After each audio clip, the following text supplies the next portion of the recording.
Hey guys, so I have a few things for you to do. I usually have a few things, but this week I'm adding one. So you guys are gonna like the video, subscribe to the channel. That's all great, that's all taken care of.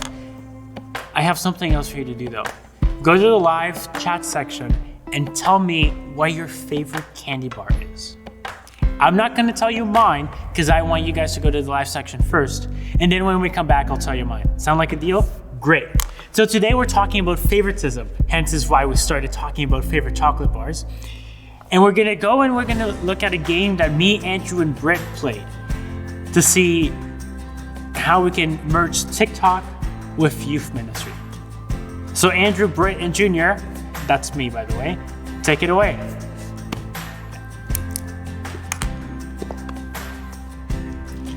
Were you being dumb? No.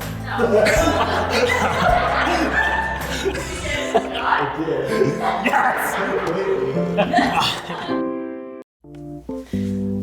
Hey guys, this week we're going to be talking about favoritism. Now, favoritism means that you believe that some people or some person has more value than other people. Now, we think that the gospel absolutely blows that up, and we'll talk about that in a few minutes, but we thought, just because people are all equal in value doesn't mean they're the same. So Britt and Junior have given us a question, or 5 questions each, and I'm going to decide which one better fits that category over these next 5 questions, or 10 questions.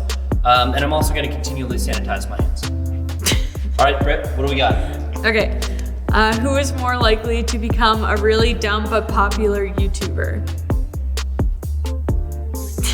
Okay, who is more likely to write a book? Who is more likely to have a secret crush on Justin Bieber? You would never admit it. Who has the coolest phone? Okay, and who is more likely to tell you their honest opinion? So who talks the fastest? I know that is. Who is more likely to star in a soap opera?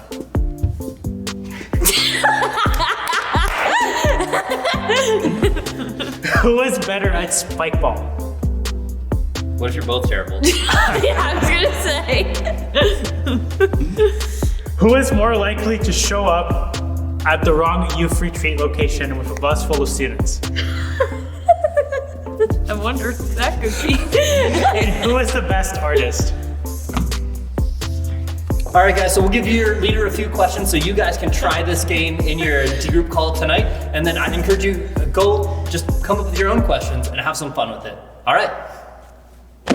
See you later. So that was a fun little game, and it was just a nice way for us to show you a little bit of what today's lesson is going to be about. In a few minutes, Andrew's going to talk to us about a guy named Joseph as we continue in our Gospel Project series. So grab your Bibles, get ready, and get excited for another fun night of D Group and youth ministry. Andrew, take it away. Hey guys, welcome back to Youth This Week. We're going to jump back into our Gospel Project series as we continue to walk through the story of the Bible. So just to remind you where we've seen God create and establish things, and then he's begun to work through this particular family line. And he says this is going to be a promise that there will be a blessing to the whole world. Now, we've seen the very beginning of this family, and we've got ourselves all the way up to Jacob and his family, and that's where we're going to find ourselves, Jacob and his 12 sons in this story. Now, in this story, we followed his family line, and we find ourselves at Genesis 37, and right as it opens, it's pretty clear that Jacob has 12 sons, but there's a couple that are extra special. In one in particular, we see his love for Joseph, where he's absolutely favoring one son over the other. And as we look back over the past few weeks of study here, this has actually been a pattern in the life of Jacob, that he was his mother's favorite very, very clearly, and that he had 2 wives because he was tricked into marrying one, and then treats one with a ton of favoritism. And then it's shown up in how he treats his kids as well. So we're going to talk this week about 2 things, and the first of which is favoritism. Now, when someone tells you that you're playing favorites, they don't usually mean that kindly. You know, if there's a teacher who seems to have a favorite, or a coach who has a favorite, or maybe you feel like your parents have a favorite, that's never a good thing. Because it hurts people, right? There's something in there. And the more intimate the relationship, the more painful that favoritism feels. Now, what gives me hope is that when we see Jesus show up on the scene, he absolutely does everything in his power to demolish favoritism. The religious leaders of the day had begun to think that God, because he chose to use the Jewish people, favored them in a way that they were valued more highly than other people. And they, in many senses, began to think that they were better than other people. And Jesus comes down and absolutely flips that on its head and says, no, absolutely not. In who he talked to, and what he taught, and how he treated everyone, he absolutely demolished the idea that God plays favorites. Maybe some of you believe that God plays favorites and you're on the favorite side, or maybe you believe that you're on the flip side of that. Jesus, through what he does, what he says, and how he acts, absolutely destroys that idea for us. Now, the core truth behind all this is that every single person you set your eyes on has the exact same value to God. They are made in his image and are beautiful and valuable because of that. Now you're going to be saying like, well, I have some friends that I like to spend a lot of time with, and maybe they matter as much as these people over here, but we're not like, how do I spread myself amongst all these people equally? That's often the question that people come back to me with. And I'm going to say, it doesn't mean that you spend equal time with everybody because they matter. You have to slice up your day so that everyone in your school gets the equal amount of time with you. No, that's not what we're saying here. But what we're saying is every single person matters the same amount, that they are treated with the same value and respect, that you don't treat your friends with an absolute blind allegiance and then ignore these other people or believe that other people are better than the others. That's not what the Bible would teach you. Jesus ruins that idea. And favoritism absolutely destroys relationships. When we walk through this story in Genesis 37, we see that it's clear. Joseph, being 17 years old, he goes and he's pasturing the flocks with his brothers, and he is the favorite. And it says that his father made him a robe of many colors, and we don't really know what that exactly means, but it was clear that that was a mark that he was the favorite son. Verse 4, but when his brothers saw their father loved him more than any of the other brothers, they hated him and could not speak peacefully to him. And then Joseph has this dream. Now, favoritism affects everybody a little bit differently. When we get to the story of Joseph, far too often people treat Joseph like he does nothing wrong. And as I was preparing here, I just couldn't help but think, man, Joseph is either completely oblivious and just doesn't have a sense of what's going on in the real world, or he's a spoiled brat. And I think favoritism could create either one of those. Maybe you've met one of those people who, they just seem to get everything handed to them and they're treated differently than other people. And they either are completely disconnected from reality and just don't have a sense of that's not what real people experience. Or they think everybody should hand them everything and they're a little bit of a spoiled brat. And I don't want you to name names in your D group or anything, but that's sort of the sense I get from Joseph as we read this passage, that he keeps getting this love lavished on him in a way that's unique to him and different from his brothers. And then he does things that you're like, man, you just don't get it. So he has this dream where there's these 12 strands of grain, and they come and they all bow before him. He's the one that stands. And then he goes and he tells his brother, and he's like, hey, guess what? I'm going to be your king one day, is basically what that dream meant. I'm going to rule over you. And as the little brother, I don't know if you have a little brother, but little brother telling you that they're in charge doesn't usually go well.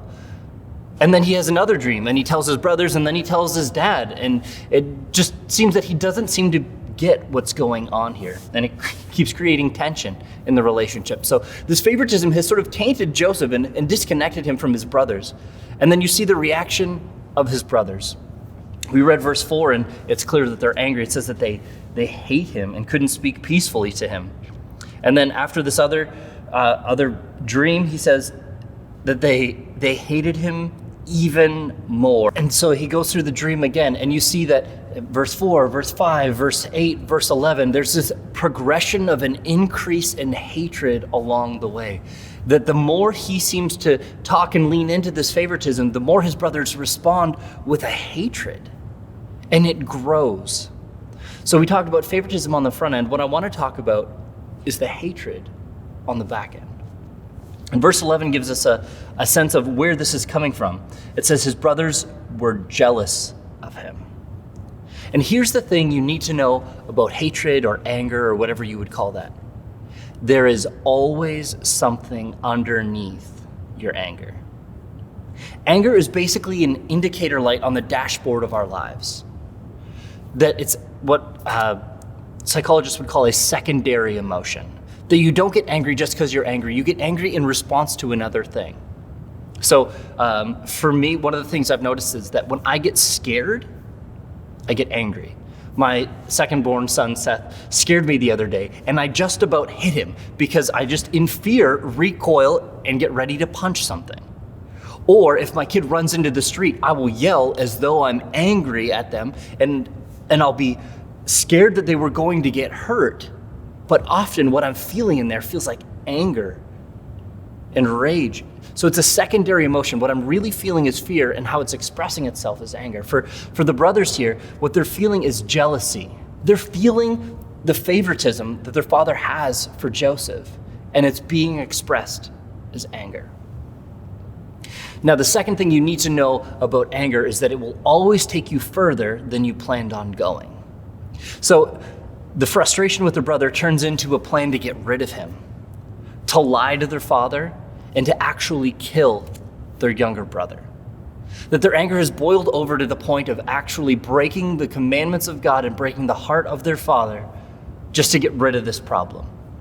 And through a series of events, they decide they're going to throw him in a pit instead, and then one brother is sort of sneakily going to rescue him, but before they do that, they see these slave traders, and they end up selling their brother off into slavery. Anger inside of you will always take you further than you wanted to go. It will destroy you from the inside. That bitterness, that anger, that unforgiveness will rot away at the material in your soul. Now, jealousy, anger, all that stuff undealt with just will boil up and will create more things. You see that there's now a lie that they need to cover up. That it seems to snowball out of control, that like the hatred seemed to be building up, the problems that it's creating is also running away. And I want to take a little bit of an interesting turn here. We just got to the other side of Easter here, and there's some unbelievable parallels in this story. Joseph was betrayed by one of his 12 brothers. He was literally sold into slavery, not to death, but into slavery. And you'll remember when Jesus was brought before Pilate, it says that he knew it was because those religious leaders were jealous. They were envious of him. And like the religious leaders of the day, Joseph's brothers don't want him to rule over them, the same way that those religious leaders were fearful that Jesus was going to overthrow their power. So whether you are filled with anger because of some level of favoritism, that you feel like things are unfair, that things just, there's different values being assigned to different people, and your heart cries out that that is injustice. You want to get below the anger and hear that cry of jealousy and anger within your heart and bring that to God. Allow the gospel to speak into that there is no one who's valued more highly than the other because of the truth of the gospel, that God loves all of us, for God so loved the world. I've heard it said before that the ground is level at the foot of the cross, and I love that line. So as we wrap up here, we want to see these two things: favoritism, people being treated differently, like there's different values assigned to different people. I would say, man, that runs up against the grain of the gospel and the truth of what Christ has done for us. And we want to be aware of the jealousy and the anger that gets inside of our hearts sometimes. And there's some good stuff there.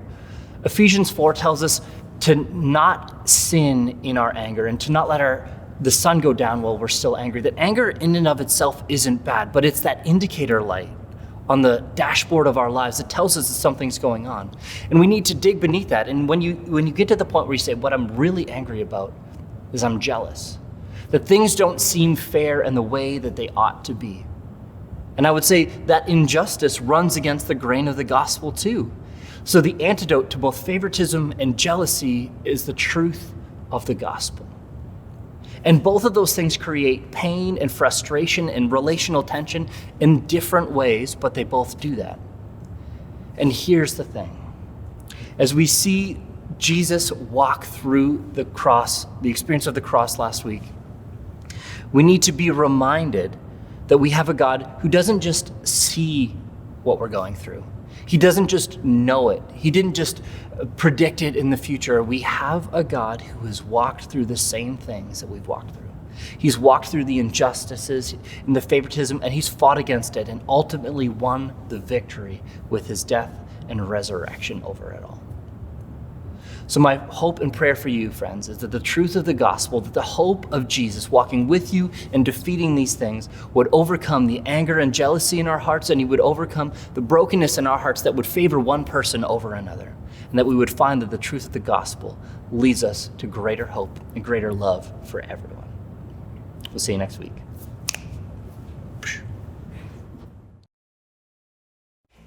So we see that some things really don't change, which is very evident in Jacob's family.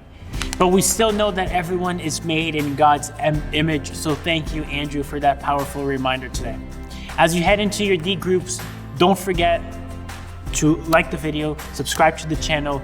Don't forget to join us in the live chat. Join us in the comment section below. Get connected. Look us up on Instagram. Get on our Facebook page. And by the way, you almost forgot. I never told you what my favorite chocolate bar is yet. I'm not gonna tell you. Ha, joke's on you. For real though, the #1 chocolate bar on the face of the earth. And I've been to many parts of the earth, and I can tell you that Three Musketeers is the way to go. And if you've never had it, well, buy it, eat it, enjoy it. Three Musketeers, favorite chocolate bar. Like the channel, like the video, subscribe to the channel. Have a good week, guys.